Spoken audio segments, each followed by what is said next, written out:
Hi, I am Sabha. Today we discuss about alkaline phosphatase. Alkaline phosphatase is an enzyme in a person's blood that helps break down proteins in the body. जैसे कि हम लोग यहाँ पे देख पा रहे हैं जो प्रोटीन है वो सिंपल एमिनो एसिड में चेंज हो रहा है। इसके अलावा जो अल्कलाइन फॉस्फेटेज है ये कार्बोहाइड्रेट लिपिड के मेटाबॉलिज्म में भी हेल्प करता है। और अगर बात करें इसके नाम की अल्कलाइन फॉस्फेटेज, तो जो फॉस्फेटेज शब्द का जो मतलब है कि ऐसा एंजाइम जो किसी भी मॉलिक्यूल से फॉस्फेट ग्रुप को रिमूव कर दे। और चूँकि ये अल्कलाइन पीएच में ज़्यादा अच्छे से वर्क करता है इसलिए इसका नाम अल्कलाइन फॉस्फेटेज रखा गया है। जैसे यहाँ पे हम लोग देख रहे हैं ये एक मॉलिक्यूल है, इसमें फॉस्फेट ग्रुप लगा हुआ है और ये जो फॉस्फेट ग्रुप है ये इसको रिमूव कर देगा। अब हम लोग बात करते हैं कि ये बॉडी में कहाँ पे सिंथेसाइज होता है। तो मोस्टली देखा जाए तो ये लीवर और बोन में सिंथेसाइज होता है और इसके अलावा ये इंटेस्टाइन, किडनी या फिर प्लेसेंटा इसमें भी सिंथेसाइज हो सकता है। अब अगर हम लोग बात करें इसके रेंज की, तो जो रेंज होता है वो पर्सन टू पर्सन या फिर एज के अकॉर्डिंग भी अगर देखा जाए तो वो अलग आता है। जैसे कि यहाँ पे एक नॉर्मल रेंज दिया गया है कि एडल्ट मेल में 40 टू 129 यूनिट पर लीटर होना चाहिए, एडल्ट फीमेल में 35 टू 104 यूनिट लीटर होना चाहिए।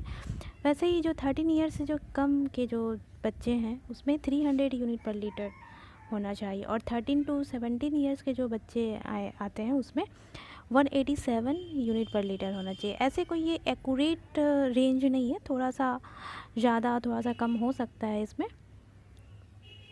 और फिर अगर हम लोग बात करें अब नेक्स्ट स्लाइड में आते हैं इसमें कि जो मैं ब्लड में जो एएलपी जो इंक्रीज़ होगा वो उसका रीज़न क्या है या फिर किस रीज़न से या क्या किस डिज़ीज़ से इस एएलपी जो है वो ब्लड में इंक्रीज़ होता है। तो एक हो गया ऑब्स्ट्रक्टिव जॉन्डिस, ये इसमें हम लोग देखते हैं कि जो बाइल डक्ट है वो ब्लॉक हो जाता है और ब्लॉक होने के कारण जो भी बाइल प्रोडक्ट है या फिर टॉक्सिक प्रोडक्ट है जैसे कि बिलिरुबिन, तो वो जो है सिक्रीट नहीं हो पाता है और वापस ब्लड में रिलीज होने लगता है, जिस कारण से जो पेशेंट का बॉडी फेस देखा जाए तो वो येलो पड़ जाता है। स्पेशली आइज़ की बात करें तो वो येलो पड़ जाता है।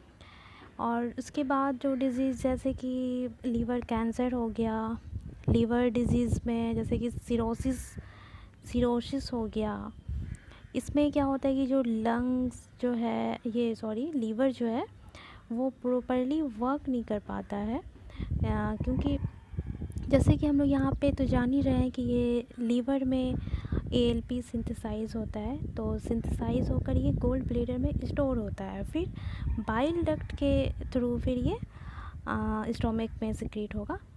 लेकिन किसी भी रीज़न से अगर जो बाइल डक्ट है वो ब्लॉक हो जाता है तो इसमें क्या होगा ना कि ये जो एएलपी है वो लीवर में ही स्टोर होगा और यहाँ लीवर में इसका कंसंट्रेशन जो है वो ज़्यादा हो जाएगा, जिस कारण से ये लीवर जो है धीरे धीरे डैमेज होने लगता है। यहाँ पे दिख रहा है जो सिरोसिस में जो लीवर हम लोग देखेंगे इस टाइप से दिखेगा वो। और फिर इसके अलावा हम लोग देख सकते हैं कि बोन डिजीज़ में जैसे कि रिकेट्स हो गया जो चिल्ड्रंस में होगा, फिर ऑस्टियोमलेशिया हो गया। इसमें ऑस्टियोमलेशिया में क्या होता है कि जो बोन है जो वो वीक हो जाता है, सॉफ्ट हो जाता है और ये एडल्ट में होगा विटामिन डी के डिफिशिएंसी से। नेक्स्ट बात करते हैं बोन ट्यूमर की। तो इसमें तो जैसे कि जो बोन्स है उसका एबनॉर्मल ग्रोथ होने लगता है। यहाँ पे दिख रहा है, यहाँ पे सेल, यहाँ टिश्यू का एक लंप बन गया है, अगर अच्छे से दिख पा रहा है तो यहाँ एक टिश्यू का लंप बन जाता है। और फिर बात करते पेजेट डिजीज में भी हम लोग देखते हैं। पेजेट डिजीज़ में हम लोग देखते हैं कि यहाँ जो बोन का रीमॉडलिंग रीग्रोथ जो है उसमें प्रॉब्लम होने लगता है, और कुछ हद तक शेप में भी हम लोग चेंजेस देख सकते हैं। यहाँ पे देख सकते हैं कि ये कर्व हो गया है।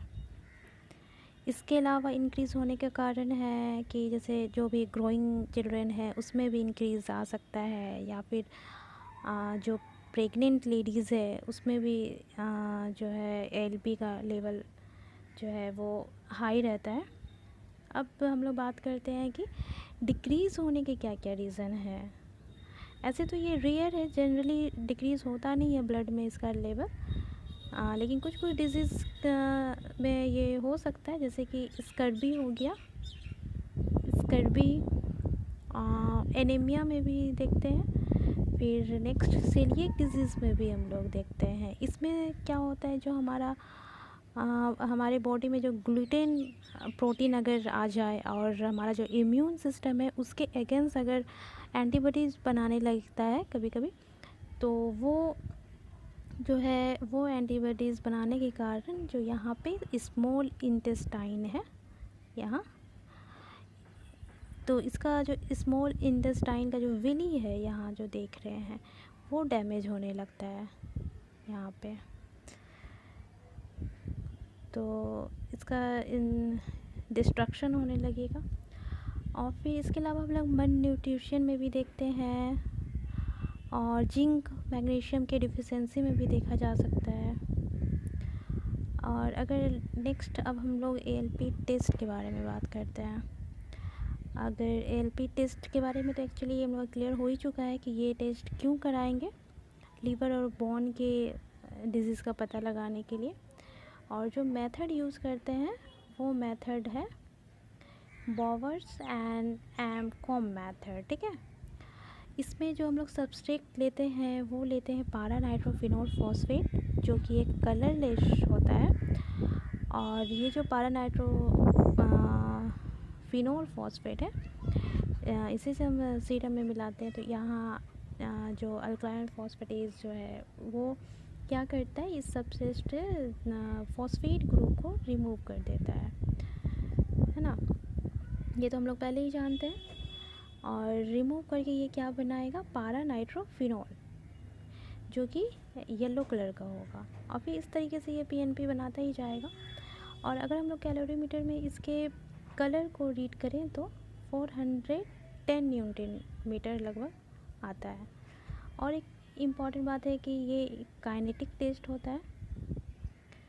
और अगर इसके ग्राफ की बात की जाए तो यहाँ पे जैसे देखने को मिल रहा है कि यहाँ पे पीएनपी और यहाँ पे ऑप्टिकल डेंसिटी दिया हुआ है, और जो ग्राफ अगर हम लोग देखें तो ये इंक्रीज़ करता है।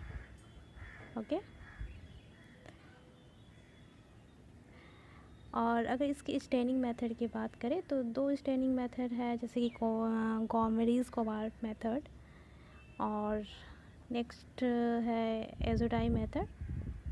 ये दो मेथड से करते हैं। आई होप कि ये वीडियो आप लोगों को बहुत पसंद आया होगा, बहुत अच्छे से समझ में आया होगा। Okay, thank you.